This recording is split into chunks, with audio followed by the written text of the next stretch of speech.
What's up, Giants fans? Just want to talk a little bit about Sunday's game with the Giants falling to the Green Bay Packers 27 to 20 in Week 10. It was not Week 11, excuse me. Not ideal, first game with Mike Kafka as interim head coach. The Giants lose their fifth straight, dropping to 2-9 on the season. But I'll say, the Giants, they were competitive in this game. They held a lead at one point. It was going back and forth. We saw Jameis do some good things. The offensive line, I thought, was very good for the most part. And the Giants were able to effectively run the football. The O-line was moving bodies back. They were winning their matchups, and Tyrone Tracy and Devin Singletary had a lot of success, right? Tracy had 19 carries for 88 yards, and Devin Singletary had 16 for 44, but 2 touchdowns. So he was more their, short yardage back on Sunday. And I thought Tracy also in the pass game was very effective. He had 4 catches for 51 yards. But what really limited, I think, the Giants on Sunday, too, it's not just the fact that they were outmatched and that Green Bay was the better, more talented team, but the field conditions with the wind really limited the deep passing attack. And, Jameis, I thought he did what he could, but the 2 turnovers, right, the 1 pick were him and Jalin Hyatt. Clearly had that miscommunication, and then losing the fumble, pretty much going up for that last-second Hail Mary down 7. And Kafka stated, too, if Hyatt did catch that touchdown or the Giants scored on that drive, they would have went for 2 to go up by 1.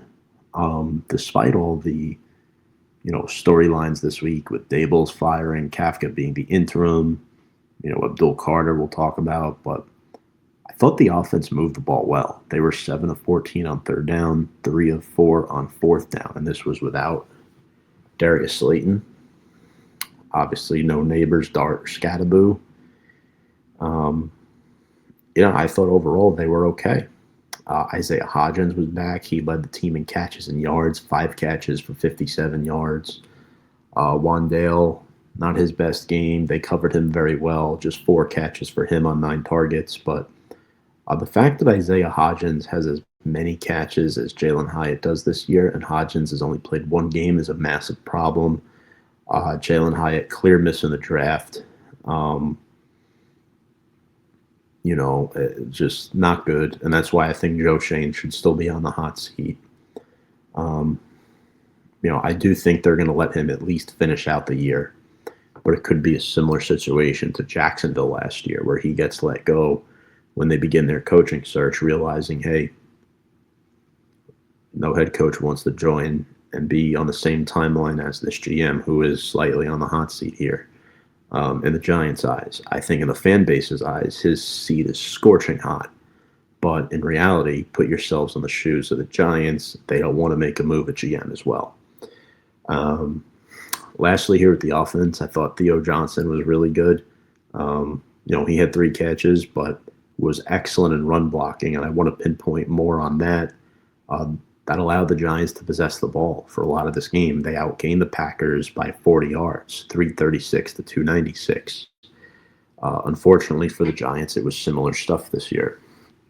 This week, it was the defense. They could not stop the run. Paulson and Debo got scratched last minute.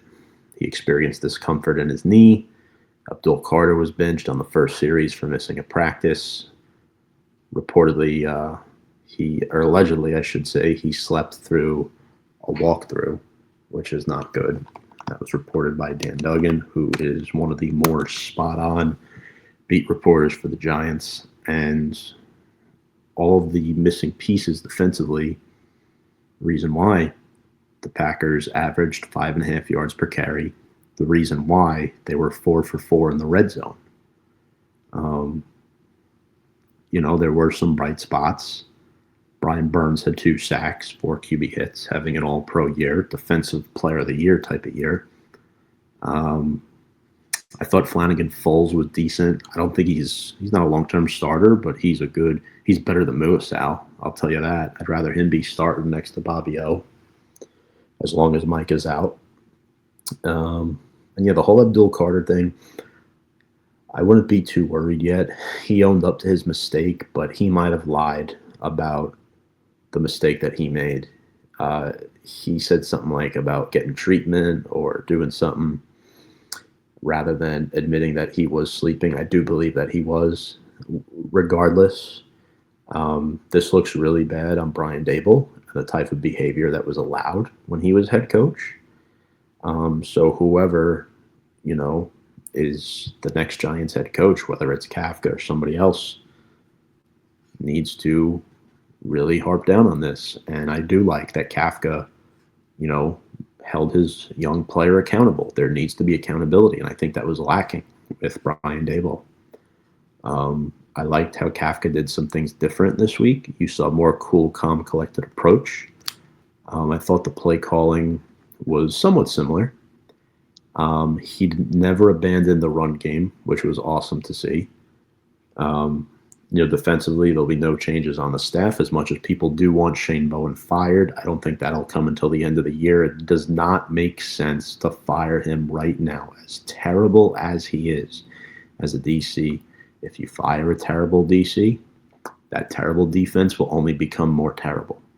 So you have to just gut it out for these last 6-7 games and deal with it. Special teams wise, I was really impressed with Jalin Hyatt, the UDFA out of Louisiana, wide receiver, first NFL career game. He had 2 special teams tackles. One of the practice squad elevations this week by Kafka and company, along with Elijah Chapman. So I'd expect to see Jalin Hyatt out there more moving forward, get some more elevations, maybe join the 53 by the season's end. So that's it here. I thought Winston was okay. Hopefully he does not have to start again next week. I don't think Dart turns the ball over twice in this game, but I think Winston did enough for the Giants to win the game. The defense couldn't stop the run again. Some bad penalties, big chunk plays allowed, and some discipline issues. Kafka a little bit more clean with them than Dable was, but all in all, it was a negative matchup for the Giants that turned into a negative result. If you like what you watch, folks, make sure to check us out on all of our social media platforms. And without further ado, let's go Big Blue.